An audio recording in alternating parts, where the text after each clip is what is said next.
It's about time someone spoke about this 30 frames per second discourse in the most realistic way possible. Full disclosure, I'm both a console and a PC owner. I enjoy sitting at this desk and playing my PC games, as well as sitting on my couch and playing games in 4K on my giant TV. I prefer PC games when it's most advantageous for me to be sitting in this chair, but I also do prefer playing a game on a TV and just relaxing and kicking my feet up with a big bowl of food. More times than not, 30 frames per second games are the reason why I'm sitting in this chair and not watching my TV. But like many things in this world, not everything is as polarized as it seems on the internet. There is and always will be gray area with this subject. And like I said, I'm not going to be a PC master race douche lord and pretend like 30 frames per second is completely unacceptable in all cases. But are there times where 30 frames per second is actually acceptable? Absolutely yes. Are there times where it's not acceptable? Of course. That's why we're having this discussion today, and that's why this is such a pivotal topic. But I think 30 frames per second is way less acceptable than some console players like to admit. And it's time to have a realistic conversation, and I'm going to approach this at the most pragmatic way that I possibly can. I'm going to use two real-life examples of 30 frames per second game, one that's acceptable and one that is not. I'm going to start with Hellblade 2. Hellblade 2 is a cinematic showcase. It is going to be a visual goddess. This game looks absolutely stunning, and that is really the biggest selling point of Hellblade 2 is the visual. I'm not expecting Elden Ring combat. I'm not expecting to get into a car chase or even like a first-person shooter scenario. This is going to be a game that has a lot of puzzle solving, a lot of exploration, a lot of NPC interaction, and yes, of course, there is going to be some action combat inside of the game, which does leave a caveat that I will be explaining later. Put a bookmark in that. Hellblade 2 is going to be acceptable at 30 frames per second, in my opinion, except for if this caveat happens to land. But before we get into that, let's compare this to a game where 30 frames per second is not acceptable. Now, Redfall was a disaster, and it was a disaster for many reasons outside of being 30 frames per second, and we're all violently aware of it. However, the game was marketed at 4K 60 frames per second on the case of the game. This is because many FPS games are not accepted, generally speaking, by the consumer at 30 frames per second. We are accustomed to games like Call of Duty, Apex Legends, and Fortnite that have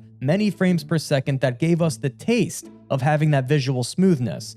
Sure, in the Xbox 360 days, we had games like Left 4 Dead 2, where it was PvE and not PvP, and it was 30 frames per second, but we are light years ahead of that. And in this case, we have already had a taste of like 120 frames per second on FPS games, and once you cut that in a third, it is not going to set the tone. This is why a lot of action games, a lot of racing games, and a lot of first-person shooter games will never market at 30 frames per second. Now I'm going to reel back into that caveat that we were talking about with Hellblade 2, and that is the fact that 30 frames per second always don't stay 30 frames per second. In a lot of games, we can speak briefly about uncapped and capped, but I'm going to go over this very lightly and just say that when you're in action situations, that is more likely than not when you dip below your 30 frames per second benchmark. That is when you need that 30 frames per second to be consistent the very most. And in this case, it seems as if a lot of games like Dragons Dogma 2 on the PS5 benchmarks had dipped below before, I guess, like 24, 25 frames per second. And this has a lot to do with the CPU overload and the idea that lots of things are happening. There's lots of animations.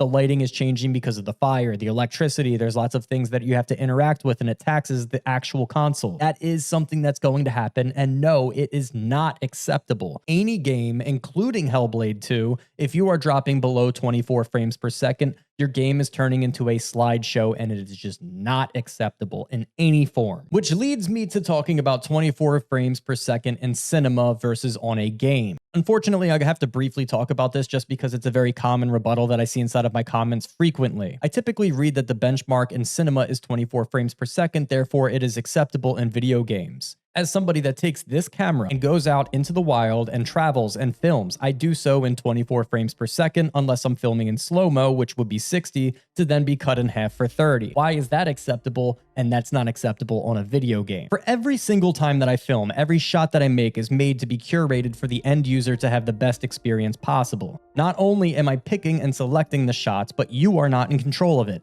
I am. I am in control of how it's edited, color graded, shot, filmed, lit, everything. All you have to do is go on your TV and press play and grab some popcorn and enjoy the film that's made for you. You are not operating my film at 24 frames per second on your TV. That is where the visual distinction becomes extremely obvious when you are operating a video game at 24 frames per second. It's two completely different mediums. You're not even comparing apples and oranges. You're essentially comparing like coconuts and hand grenades. It is not going to be even slightly enjoyable. In fact, when developers are making games, 24 frames per second is completely out of this goalpost. 30 frames per second is barely skimming this goalpost inside. 60 frames per second is right dead center for most RPG and action adventure open world games. Because yes, you will most likely get maybe 65 max, 45 minimum, but 45 frames per second in an action situation is much better than 24. Because it's very obvious when you dip below 30 and it kills the consistency. So if you're parrying or you're responding to a telegraph shoulder hitch from a boss that you know you need to roll when they're going to throw something at you.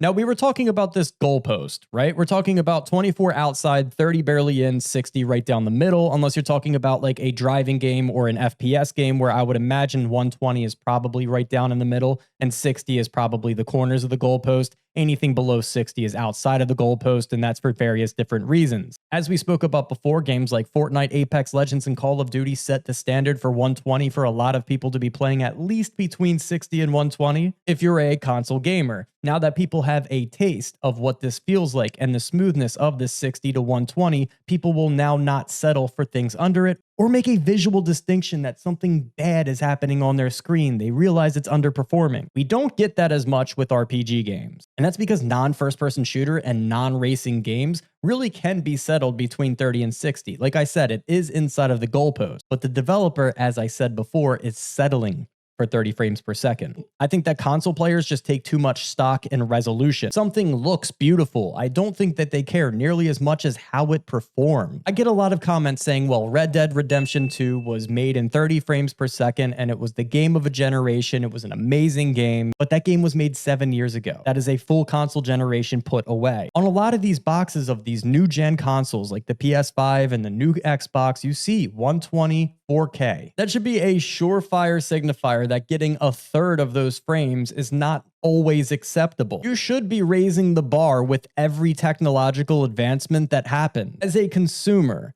as somebody that plays on both, if I upgraded my card right now to a 4090 series, I'm checking all benchmarks, and a lot of console players don't seem to be doing that as they upgrade from a PS5 to a PS5 Pro because they just read the specs on the box. There's not usually an FPS counter in the left-hand corner of a lot of console players' games, and that's actually part of the luxury of being a console player. The ignorance is bliss rule can sometimes keep you content or in a comfort zone because this is basically your pre-made PC that you're going to be playing on, no questions asked. You don't have to check for things like benchmarks or exchange your hardware or worry about small things like updating drivers. In some ways, I'm envious. It's one of the reasons why I like having a console out in my living room. However, there's the other side to this where I'm looking at this computer that I'm recording on right now that can absolutely handle these games much better. It is the perfect IRL equivalent of Shaq tasting that wing and getting that first taste meme. And as consumers of gaming, people that are vocal about 30 frames per second games that aren't acceptable are generally looking out for the best interest of people that may not know better. At least that's where our hearts are. That is genuinely where I'm coming from. It's a place of like concern and expecting better from developers and publishers. And there is common ground in here, and it is called performance mode. Two words can make the biggest difference. Recently, Xbox just got tore to shreds over a tweet that essentially said that the performance of the game or the gameplay is significantly more important than the graphics or the way that it looks. I butchered that tweet a little bit. I'm sure I'm going to show it in the video. And that's a really sus tweet for Xbox to make when an Xbox exclusive like Hellblade 2 is launching this month. But again, ignorance is bliss. I'm going to go ahead and try to sweep that under the rug. However, the comments just let them have it. And it seems as if most of the comments are pointing in the direction of asking for a performance mode. A performance mode, for those of you that might not know, it doesn't like overdrive your GPU and CPU. It essentially just gives a give and take. It's a push and pull. You make an exchange for maybe ray tracing, some shadows, a little bit of graphical resolution, maybe the distance that you can see off in the yonder, and you get more frames per second in exchange. Full Metal Alchemist fans get that. A good example of this happening was Grand Theft Auto 5. They added this because Grand Theft Auto has a lot of driving, obviously, and in this case, if you're doing this and you're dropping frames visually before 30 frames per second even was a problem, Everybody can definitely remember. I personally remember getting motion sick playing some Grand Theft Auto games. And with this performance mode does bring some gray area, because I think that a game like Grand Theft Auto 6, which is projected to be 30 frames per second even on the PS5 Pro, is going to be somewhere that might not be acceptable, but also will be acceptable with the performance mode. You see, Grand Theft Auto 6, like many people, are extremely excited, and it's a very touchy subject because the moment you start bringing up frames per second, people will immediately burst into flames and start talking about all the rebuttals that I've essentially just discussed throughout this video. Do you remember going back to school shopping with your parents and they would buy you a pair of jeans that were essentially a size up that you know you couldn't exactly wear right now? Maybe not even in October or November, but come March, you may be able to grow into them. That's kind of what Grand Theft Auto 6, in my opinion, is doing. Grand Theft Auto 6 is going to grow into new generations of consoles going forward. We know how long the shelf life of GTA 5 was. It was a meme. It was an ongoing joke. GTA 6 seems like they're sizing to grow into the new consoles coming into the market for future generations. In the time between, a performance mode is really what we need, especially in a game that has a lot of driving, action, shooting, first person, third person toggle, and things of that nature. It just makes sense. So to sum things up, guys, I don't think that games that are 30 frames per second can inherently always be marked as a terrible game just because it's 30 frames per second. Like Redfall and a game like Starfield definitely have their own flaws with the actual core mechanics of the game, and games like Dragons Dogma 2 that are put for 30 frames per second are still good game. That said, I don't think that you could give a game a perfect rating if it's a 30 frame per second game, because what if Dragon's Dogma 3 comes out in 60 or 100 frames per second and it's just as good as the second one? Well, then you already gave that 10 up, right? You got to go by the rules. I don't make them up. I just don't tilt the scale. Can't have an improper fraction as a game, and you can't give a game a 10 out of 10 if it has a flaw. I'm just being realistic. I love Dragon's Dogma, but that's just a fact. It's essentially what happened with Tears of the Kingdom. I love Tears of the Kingdom. There were times where the game made me a little nauseous. I'm not going to lie to you. I'm very used to high frame rate games. Do I think Tears of the Kingdom was damn near a 10 out of 10? Yes. I don't have it in my heart to give it a 10 out of 10. I just simply don't. So guys, I really hope that you liked this video, and I hit the nail on the head for a lot of the comments that were about to be flooding inside of my section before you guys watch this video. I really hope that in some ways I opened up somebody's eyes somewhere down the line that was really strict and really firm about 30 frames per second either being trash or 30 frames per second being completely acceptable. A little misunderstood sometimes, so I just wanted to put some light onto it, guys. Everybody have a great day. If you disagree with me, please be nice. If you don't disagree with me, please be nice. Just hit a like, make sure that you guys subscribe. Enjoy your gaming. Peace out.